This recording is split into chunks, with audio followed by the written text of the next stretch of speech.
I just feel so excited right now. I can't even tell you. It's just like, for the first time in a long time, I just feel like genuinely happy and excited for the future. And to feel like you have just like a clear path in front of you is just, it's just such a peaceful feeling.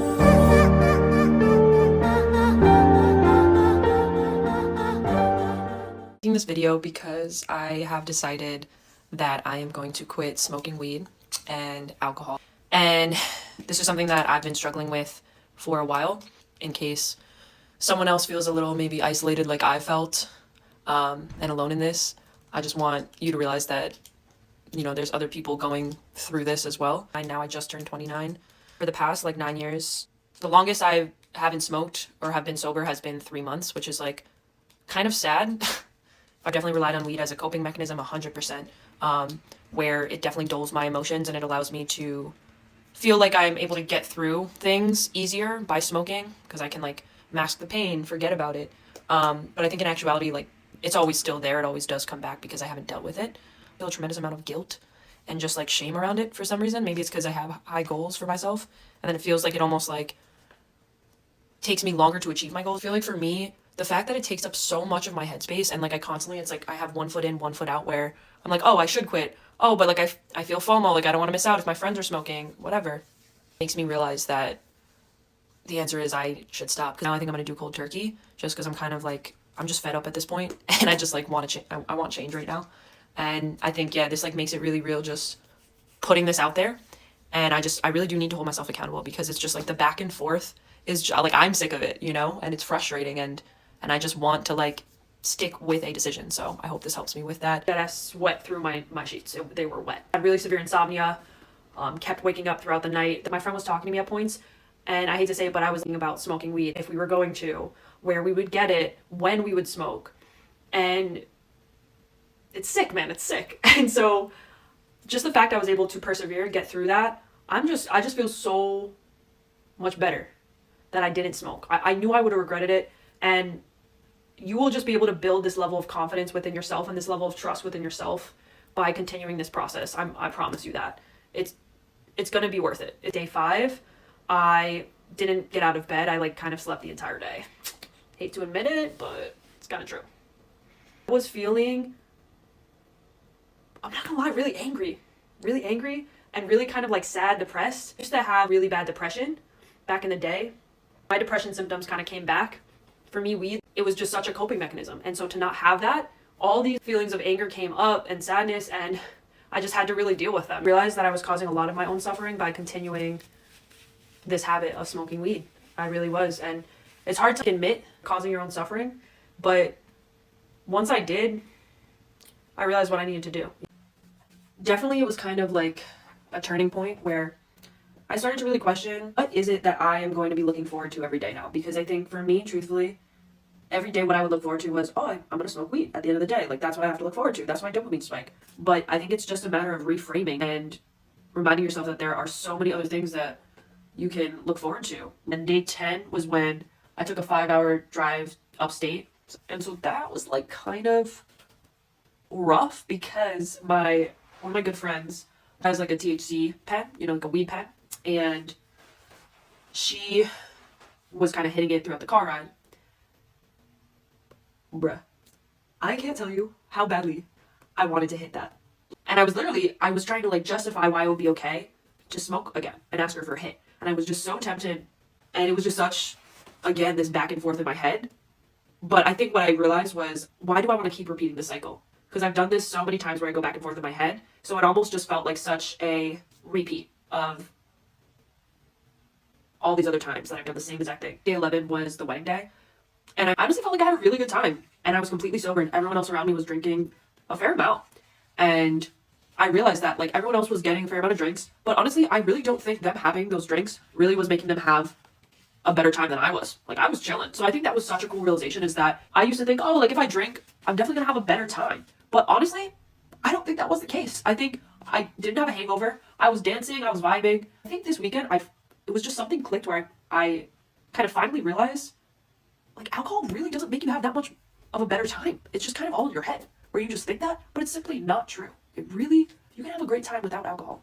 I think for a long portion of my life I've struggled with feeling happy. I have a lot of things I should be grateful for. I have a family that loves me, sisters that love me. I have a home that I love. I have a good job. So I think I struggled with like, why don't I feel happy then?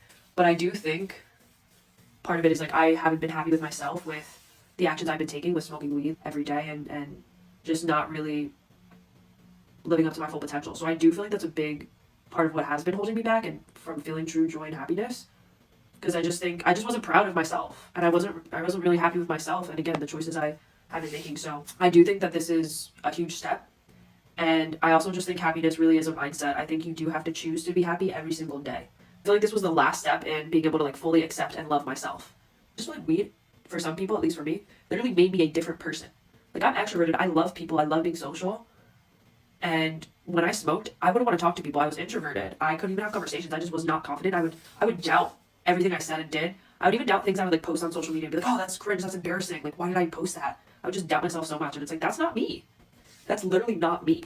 So I just feel like without weed, I'm actually fully myself now. And I can really just step into my power. Day 15, I thought I would feel much better, but I'm still struggling a little bit, and that's okay. Because if anyone else is still kind of feeling a bit shit on day 15, I want you guys to feel like that's normal and just to keep holding on and keep going.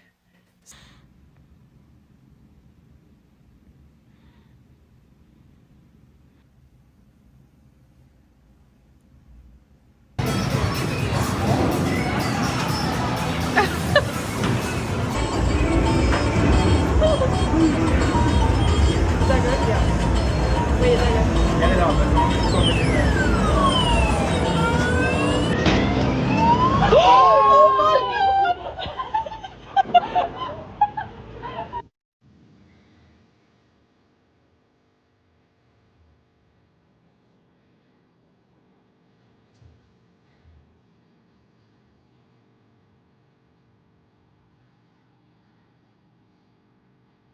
You bringing that into the movie theater? Of course. What is that? It's lime pepper. For my chicken tenders. So I have an interview tomorrow for promotion at my current job. And I am not gonna lie, I'm anxious as hell right now. And I did have a thought of wanting to smoke to curb that anxiety, but luckily it it passed pretty quickly because it's day 27. So that's good. But yeah, it's gonna be a lot. I just want to get through this. Oh, it'll be fine though. This is good. This is a good opportunity. So, all good things. A lot to be grateful for. So today is Tuesday, October 8th. It's day 28 sober for me. I just actually had a job interview. It was for a promotion at my current job. I'm actually still at the office right now. And it honestly went extremely well. I got really positive feedback. And what's so funny is I was so tempted to smoke weed last night because I was like so anxious just to ease my anxiety. But back in June when I was smoking, I realized I had more anxiety and I had interviewed for a very similar role to this one even while smoking. So I think it's something we tell ourselves that smoking will help ease our anxiety, but it really doesn't. It actually makes our anxiety worse. And I'm just like really happy that I didn't smoke, I stuck to my sobriety, and the fact that this interview, I feel like I killed it. So I don't know, man. I think things are looking up. Day 28, I feel really good. I'm just really happy I made it this far. I'm really, really happy. And overall, I feel really good. And I'm at the point where I'm not craving weed anymore.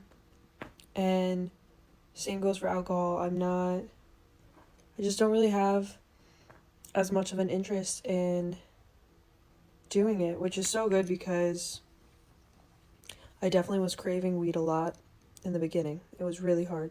So I think once you get to day 30, there's such a difference in that you really can start picturing your life without it. The one thing I will say is sometimes you hold on to those old beliefs that you've had, and I feel like I always had this vision of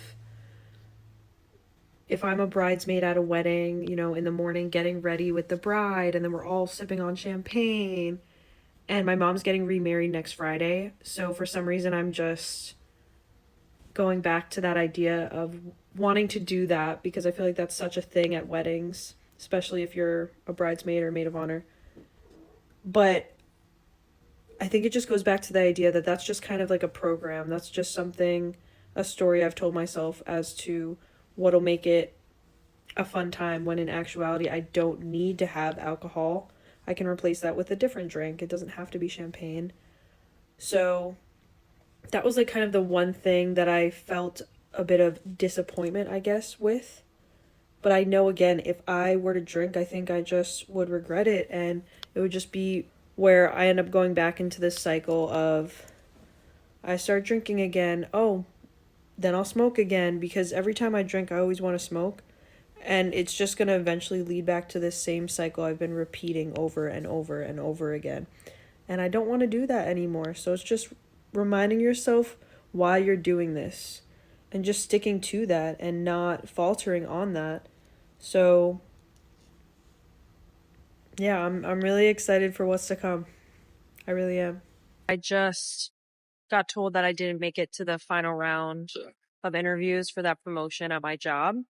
So kind of sad, but the feedback that they gave me was really actionable. So I know that I'll do even better next time. So I'm actually looking at it in a positive way. I definitely have been feeling a bit down the past couple of days, but today I just feel super positive because I think I came to a realization that my purpose in life is to help and support others. And that's what I genuinely love to do. I feel called to do that. And I just love being there for other people and just being able to be a support system for people.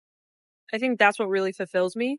So I realize now that as long as I am moving towards my purpose, then everything is just going to come to me naturally. I don't have to worry about manifesting anything because to me, that's what my life is truly about. I feel like my path in life is so clear now. I really want to continue to be sober and do this forever.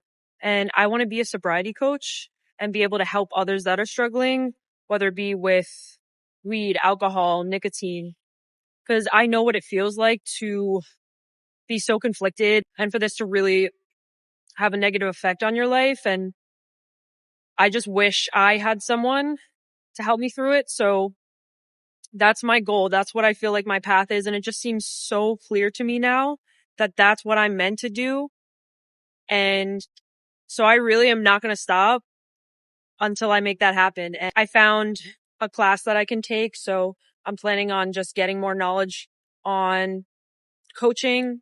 And I also want to make sure with like one-on-one sobriety coaching that it's always affordable. I'm never going to be that person that's charging like $600 for one session because I know some people do that. It doesn't matter. It doesn't matter how many views I get, subscribers. I'm always going to keep it affordable so that anyone can do coaching sessions with me. And then I'd love to do like group coaching options. And I know I'm only 1 month sober. I get that, but this is a goal that I have down the line. And I just feel so excited right now. I can't even tell you. It's just like for the first time in a long time, I just feel like genuinely happy and excited for the future. And to feel like you have just like a clear path in front of you is just, it's just such a peaceful feeling, just like that knowingness. And I feel like I've struggled with knowing what my purpose is for so long. I feel like the best way to manifest anything is not to focus on what you want and manifesting these material things, but I think if you focus more on how you can help lift others up and support them, I think everything you want will come to you if you're more focused on what you can do for others as opposed to manifesting just solely for yourself. The key to to true happiness and fulfillment. So I'm excited, guys. I honestly, damn, I didn't think I'd be here. I really didn't. Honestly, I've struggled for so long with feeling happy, and to feel like I'm where I've always wanted to be now. It's pretty amazing. So for anyone watching this, I hope my videos help. I really do. And love you guys.